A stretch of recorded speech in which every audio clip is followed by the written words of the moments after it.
आज की हमारी मूवी है नॉक नॉक, जो कि 2015 में रिलीज़ हुई थी। मूवी के शुरुआत में हम इवन नाम के एक बंदे को देखते हैं जो शादीशुदा है और उसके 2 बच्चे भी हैं और उसकी वाइफ का नाम कैरन होता है। इवन बहुत ही अच्छा इंसान होता है और अपनी फैमिली से बहुत प्यार भी करता है।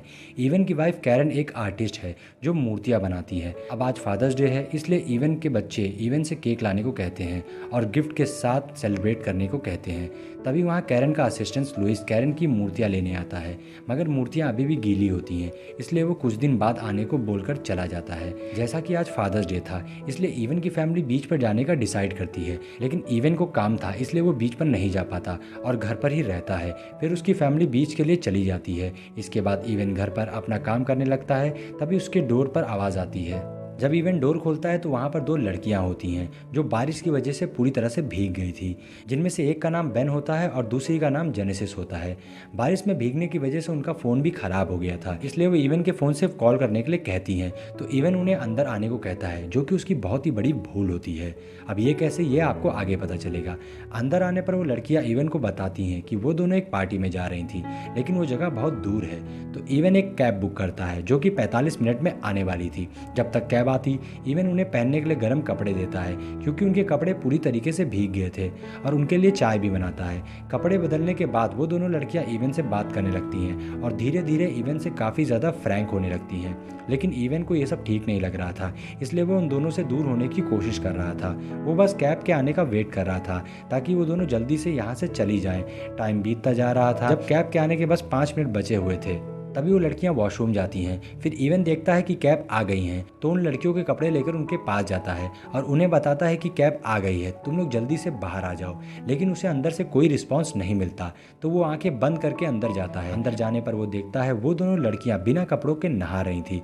फिर वो दोनों इवन को पकड़ लेती हैं। इवन उन्हें मना करता है, लेकिन वो दोनों उसके साथ ज़बरदस्ती करने लगती है और ना चाहते हुए भी वो उनके क्लोज आने लगता है और उनके साथ रोमांटिक टाइम स्पेंड करता है। उधर जब कैब वाले को कोई जवाब नहीं मिलता तो वो वहाँ से चला जाता है। अगली सुबह जब इवन उठता है तो वो देखता है वो दोनों लड़कियाँ रूम में नहीं है। उसे लगता है कि वो दोनों जा चुकी हैं। फिर जब वो अपनी किचन में जाता है तो देखता है वो दोनों लड़कियाँ किचन की हालत बहुत ही ख़राब करके बैठी हुई हैं और सारा सामान इधर उधर बिखरा हुआ है। ये देखकर इवन उन दोनों से पूछता है, तुम दोनों अभी तक यहाँ से नहीं गई? तो वो दोनों लड़कियां उसकी बातों पर ध्यान नहीं देती और इवन की वाइफ की बनाई हुई आर्ट खराब करने लगती हैं। इवन उन्हें रोकने की कोशिश करता है, तभी डोरबेल बजती है। इवन डोर खोलता है तो वहाँ इवन की वाइफ कैरन की फ्रेंड आई होती है। तभी वहाँ जेनेसिस आ जाती है, जो कि इवन के काफ़ी करीब आने की कोशिश करती है, जिससे कैरन के फ्रेंड को लगता है कि इवन का बाहर किसी के साथ अफेयर चल रहा है, इसलिए वो गुस्से में वहाँ से जाने लगती है। इवन उसे समझाने की कोशिश करता है पर कोई फ़ायदा नहीं होता। फिर इवन उन दोनों लड़कियों पर बहुत ज़्यादा गुस्सा हो जाता है और उन दोनों को वहाँ से जाने को कहता है, पर वो दोनों नहीं मानती और इवन पुलिस को कॉल करने को कहता है। तो जेनेसिस कहती है, कर लो, पर जब पुलिस को पता चलेगा तुमने अंडर एज लड़कियों के साथ क्या किया है तो तुम्हारा क्या होगा। अब इवन को लगता है कि वो फंस गया है, लेकिन जब वो दोनों लड़कियां नहीं समझती तो वो पुलिस को कॉल करने को तैयार हो जाता है। अब उन दोनों लड़कियों को लगता है कि वो सच में पुलिस को कॉल कर देगा, इसलिए वो दोनों लड़कियां घर से जाने को तैयार हो जाती हैं, क्योंकि वो अंडर एज नहीं थी। इवन उन दोनों को कार में बैठाकर एक जगह छोड़कर आता है, फिर वापस आकर घर साफ करता है। फिर रात को जब इवन अपना काम कर रहा होता है तो उसे कुछ आवाज़ आती है। वो देखता है तो उसका फोटो फ्रेम टूटा हुआ था। तभी पीछे से जेनेसिस इवन के सर पर मार कर उसे बेहोश कर देती है। जब इवन को होश आता है तो वो देखता है वो बेड पर है और उसके हाथ पैर बंधे हुए हैं। तभी बेन इवन की बेटी का स्कूल ड्रेस पहनकर आती है और इवन उसे रोकता है। वो नहीं मानती और इवन पर चढ़ जाती है, पर इवन उसे मना करता है। वो दोनों जबरदस्ती इवन के साथ रोमांटिक टाइम स्पेंड करना चाहती थी, तो वो दोनों कहती हैं कि वो उसकी वाइफ को वीडियो कॉल कर देंगी, तो इवन ना चाहते हुए भी उनके साथ रोमांटिक टाइम स्पेंड करता है। फिर बेन इवन के साथ रोमांटिक टाइम स्पेंड कर रहा था, तभी जेनेसिस उसका वीडियो बना लेती है। जेनेसिस रूम से बाहर आ जाती है तो इवन किसी तरह खुद को आज़ाद करके बेन को नीचे फेंक देता है और बाहर भागने लगता है, लेकिन जेनेसिस उसे मारकर जख्मी कर देती है और उसे रस्सी से बांध देती है।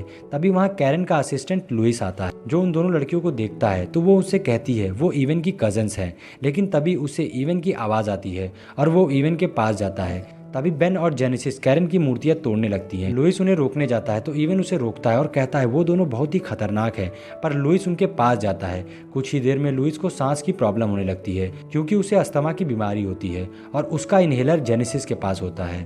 तभी लुइस नीचे गिर जाता है और मूर्ति में सर लगने की वजह से उसका सर फट जाता है, जिससे उसकी वहीं पे मौत हो जाती है। वो दोनों लड़कियां हंसने लगती है। इवन समझ जाता है कि ये दोनों साइको है। फिर वो दोनों लुइस की बॉडी को ठिकाने लगाने लगती हैं और इवन के फ़ोन से इवन की वाइफ को मैसेज करती हैं, जिससे सबको लगे कि कैरन और लुइस का अफेयर चल रहा था। इस वजह से इवन ने लुइस को मार दिया। वो दोनों इवन के लिए एक गड्ढा खोदती हैं जिसमें इवन को दफना सके। इवन अपनी वाइफ को कॉल करने की कोशिश करता है, पर वो दोनों वहाँ आ जाती हैं, उसका फ़ोन तोड़ देती हैं और घर को भी तोड़ने लगती है। इवन हेल्प हेल्प चिल्लाता है तो जेनेसिस उसके सामने गन पॉइंट करती है, उससे वो खामोश हो जाता है। सुबह वो दोनों इवन को गड्ढे में गाड़ देती हैं जहाँ उसका बस सर बाहर होता है। फिर वो बताती हैं कि वो दोनों उसके साथ एक गेम खेल रही थी जिसमें वो लोग शादीशुदा आदमियों को टारगेट करती हैं और उनकी फैमिली को बर्बाद कर देती हैं। इसमें उन लोग को बहुत मज़ा आता है। फिर वो दोनों इवन का एक वीडियो दिखाती हैं। ये वही वीडियो था जिसमें इवन बेन के साथ रोमांटिक टाइम स्पेंड करता है और बेन ने इवन की बेटी के स्कूल ड्रेस पहन रखे थे। वो दोनों उस वीडियो को इवन के फेसबुक अकाउंट पर अपलोड कर देती हैं और कैप्शन में लिखती हैं हैप्पी फादर्स डे। सब लोग वो वीडियो देखने लगते हैं और आगे वो दोनों लड़कियां अब कोई और शिकार ढूंढने निकल जाती हैं। इवन पोस्ट डिलीट करने की कोशिश करता है, पर वो पोस्ट लाइक हो जाती है और फ़ोन गिर जाता है और ये मूवी यहीं पर एंड हो जाती है।